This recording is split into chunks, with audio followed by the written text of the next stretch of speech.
Dear finance professionals and students, welcome to podcast of FCA Deepak Rao, a practicing chartered accountant.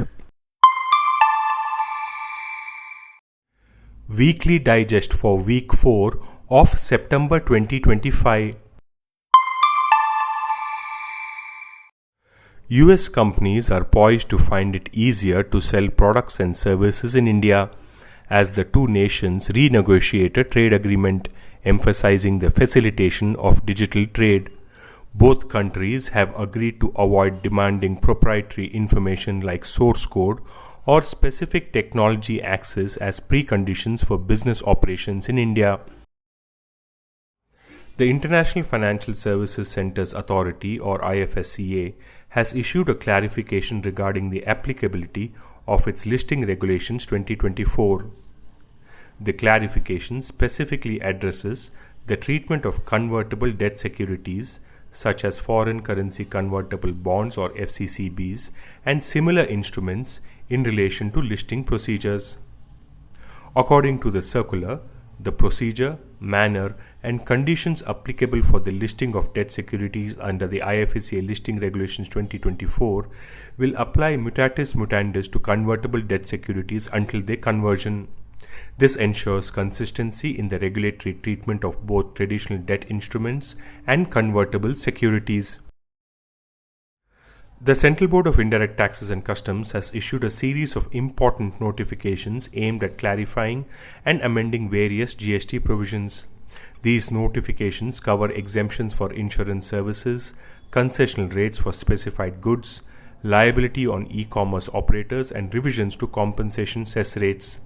Collectively, they bring significant compliance updates for businesses and taxpayers. The television companies are set to pass on the 10% benefit of the GST tax slab reduction from 28% to 18% to Indian consumers.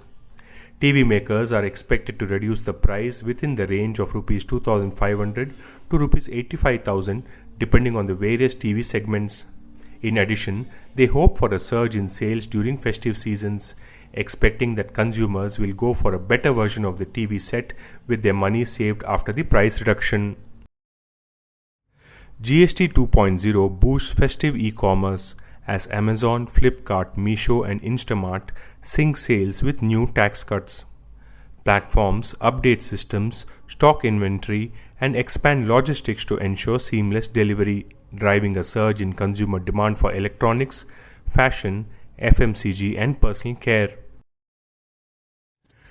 TCC Concept, a BSE-listed real estate service provider, said it had executed a term sheet to acquire up to 100% shares of omni-channel furniture retailer Pepperfry. The company did not disclose any financial terms of the deal, but it was likely below Pepperfry's last known valuation since it was struggling to scale and looking for potential buyers. Pepperfry was last valued at $367 million or more than Rs 3,200 crore following a Rs 43 crore fundraise in June this year. The launch of the new goods and services tax regime on Monday saw big crowds at auto dealerships and a surge in online sales as consumers waiting for a price drop in groceries, electronics, apparel and other items of daily consumption got busy spending. Buyers made a beeline for small cars which got the maximum price cuts in GST 2.0, the first major overhaul of the indirect tax regime since its rollout in July 2017. Heineken is set to acquire Costa Rica's Florida Ice and Farm Company's beverage and retail businesses for $3.2 billion, expanding its Central American presence. The deal, expected to finalize in the first half of 2026, includes the iconic Imperial beer and a PepsiCo bottling license. This acquisition will increase Heineken's net debt by 3. The deal comes months after Heineken warned that volumes would be softer than expected for the remainder of the year and opted not to raise its annual profit outlook, citing volatility, including from US trade tariffs. Chipmaker Nvidia plans to invest up to $100 billion in artificial intelligence startup OpenAI under a new agreement, the company said on Monday. The partnership comes as competition intensifies among technology giants and startups to secure access to energy and chips needed for AI growth. The companies unveiled a letter of intent for a landmark strategic partnership to deploy at least 10 gigawatts of NVIDIA chips for OpenAI's AI infrastructure. The Institute of Chartered Accountants of India has announced an important relaxation regarding the adoption of its guidance notes on financial statements for non-corporate entities and limited liability partnerships. While the notes were scheduled to be mandatorily effective from April 1, 2024, ICAI has now allowed voluntary adoption for the reporting period financial year 2024-25. Deep tech startup Chakra Innovation raised $23 million in a Series C funding round on Monday, September 22nd. The round was led by Iron Pillar, backed by SBI Cap Ventures, ONGC, IAN, and Inflexor. The company plans to utilize the freshly raised capital to expand its manufacturing capacity, accelerate international market growth, and facilitate backward integration. The NFRA is set to conduct outreach programs in multiple cities, starting with Hyderabad and Indore, to strengthen engagement with audit professionals. These initiatives aim to gather feedback, outline expectations, and promote best practices for auditing public interest entities. NFRA has also launched its Audit Firm Survey 2025 to address audit quality issues. India is planning to allow more foreign investment in public sector banks. The current limit is 20%. The government wants to strengthen these banks. This will help them raise more capital. The government will keep at least 51% stake. This ensures the banks remain public. The goal is to make them globally competitive. Swiggy is reorganizing one of its growing divisions, Instamart, by moving it into a wholly owned subsidiary, Swiggy Instamart Private Limited. The board approved the move on Tuesday and it is now pending shareholder approval. Swiggy is transferring all of Instamart's operations, employees, assets and contracts to the new company in what is legally referred to as a slump sale. This means the business is sold as a whole for a single agreed upon price based on the net value of its assets minus liabilities. Swiggy is moving Instamart onto its own balance sheet rather than splitting up individual assets or accounts. Swiggy is doing this for operational flexibility, attract investors, and for future growth options. Food tech major Swiggy will sell its stake in Ropen Transportation Services, the parent entity of Rapido, to consumer internet firm Prosus and Westbridge Capital for Rs 2,399 crore. In 2022, Swiggy led a $180 million Series D round in Rapido, investing about Rs 950 crore. This means the firm is earning a 2.5 times return on its investment. Paytm Money has partnered with Jio BlackRock to launch India's first fund using BlackRock's systematic active equity model, expanding access to strategies previously available only to institutional investors. The Jio BlackRock FlexiCap Fund will open for subscription on the Paytm Money app from September 23rd to October 7th. Retail investors can start with as little as Rs 500 either through a lump sum or systematic investment plan. BlackRock's Aladdin Risk and Investment Management platform will also be deployed to help analyze nearly 1,000 Indian companies. In its bid to catalyze the growth of Indian audit and advisory firms and making a few of them big enough even to rival the Big Four, the government is considering a slew of regulatory relaxations. These include easing curbs on advertising by professional service providers like chartered accountants, lawyers, and company secretaries, and allowing them to engage in brand building. a proposal to restrict the participation of foreign advisory firms in government contracts is also under active consideration. Tata Advanced Systems unveiled a new manufacturing facility in Casablanca region of Morocco. This is Tata Advanced Systems' first overseas defense manufacturing facility. The company said this is also the first overseas manufacturing facility by an Indian defense company. India, with its growing technological and industrial base, has emerged today as a rising hub of innovation and a reliable partner of the global south. Therefore, this plant will be beneficial for both countries. Airbus board will meet in Delhi, marking India's rise in aviation. The meeting highlights India's strategic role for Airbus. Directors will meet government officials and major clients like Indigo and Air India.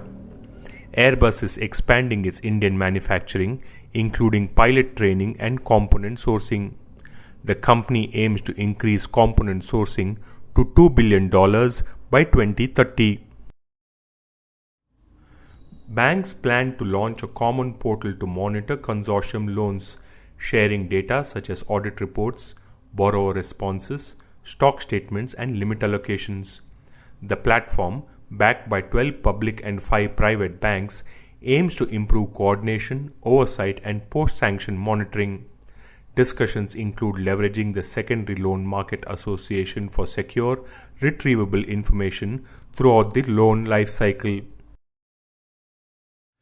The Reserve Bank of India has issued a significant directive expanding the scope of entities permitted to engage in non-deliverable derivative or NDD contracts involving the Indian rupee. Under the new guidelines, standalone primary dealers or SPDs that are authorized as authorized dealer or AD category 3 have now been permitted to transact in NDD contracts. This marks a notable broadening of participation, as previously the facility was restricted to a select group of institutions. The inclusion of SPDs is expected to increase liquidity in the derivatives market and provide them with additional tools to manage currency-related risks.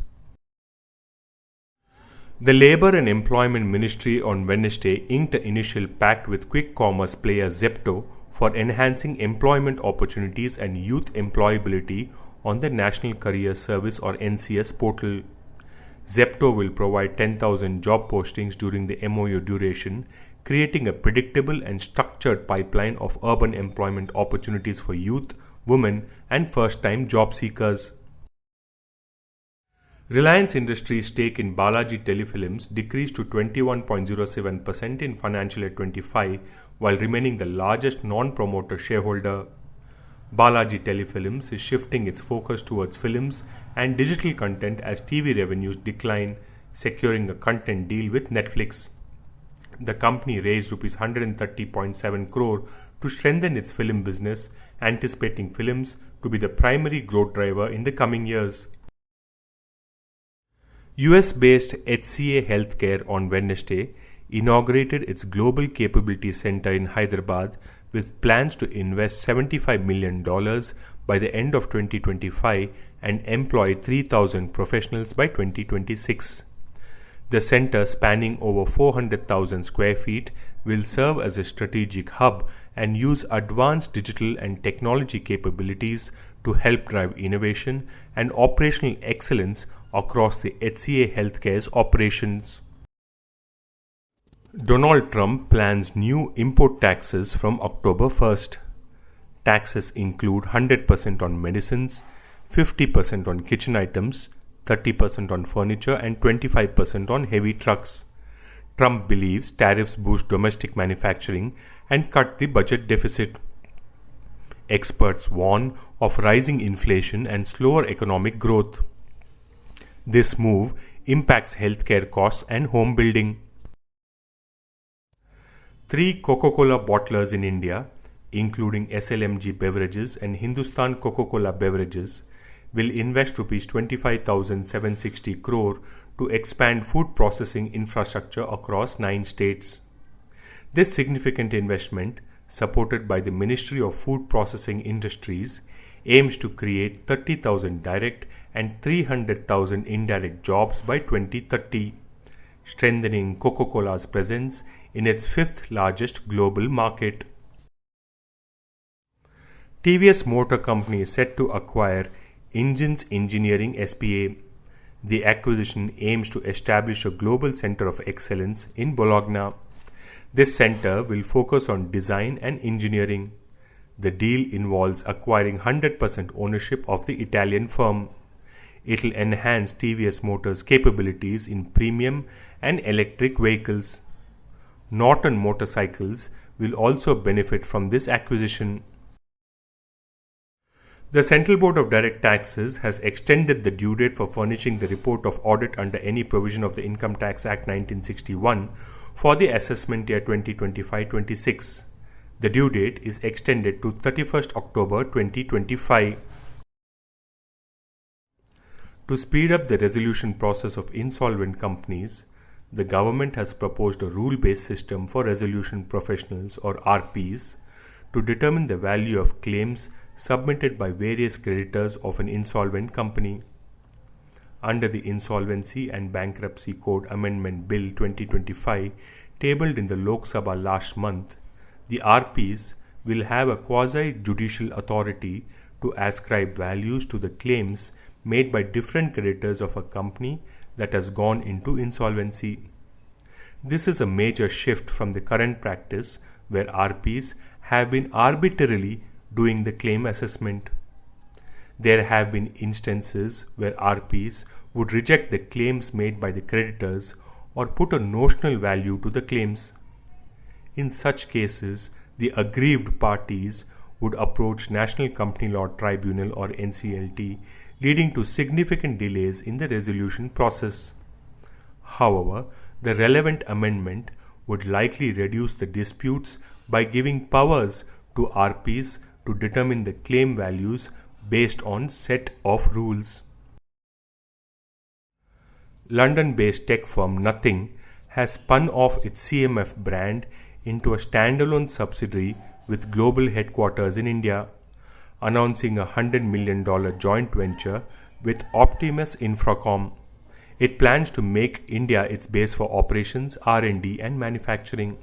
The company also announced a manufacturing joint venture with Indian electronics manufacturer Optimus Infracom to make India a global production and export hub for both Nothing and CMF products. The two partners will invest over $100 million or about Rs 887 crore in the venture, which is expected to create more than 1,800 jobs in India over the next 3 years. Tata Motors received NCLT approval for its restructuring plan. This allows the demerger of its passenger and commercial vehicle businesses. The demerger will take effect from October 1st. Both entities will be independently listed on stock exchanges. This move aims to unlock value and provide sharper focus. Leadership changes are also part of the strategic overhaul. President Trump is rapidly expanding Section 232 tariffs on diverse imports including pharmaceuticals and machinery as a backup against potential Supreme Court rulings on his earlier tariffs. These national security-based levies, covering over a third of US imports, aim to circumvent legal challenges but risk significantly increasing costs for businesses and consumers. The Central Board of Indirect Taxes and Customs or CBIC has issued a press release announcing the formal launch of the Goods and Services Tax Appellate Tribunal or GSTAT in New Delhi. Alongside the tribunal, the government has launched the GSTAT e-Courts portal developed in collaboration with GSTN and NIC. This digital platform allows taxpayers and practitioners to file appeals online, monitor case progress, and participate in hearings virtually. To help users transition smoothly, the system incorporates staggered filing of appeals until 30th June 2026. Multi-brand cloud kitchen operator Cure Foods has raised Rs 160 crore in a pre-IPO placement from 3 State Ventures, the investment arm of Flipkart co-founder Binny Bansal. The company allotted 12.8 million equity shares at Rs 124 per share to the Singapore-based fund.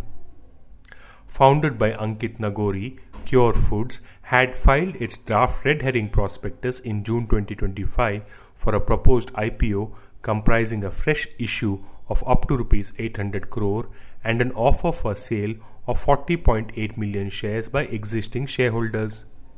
Nagori is not participating in the offer for sale.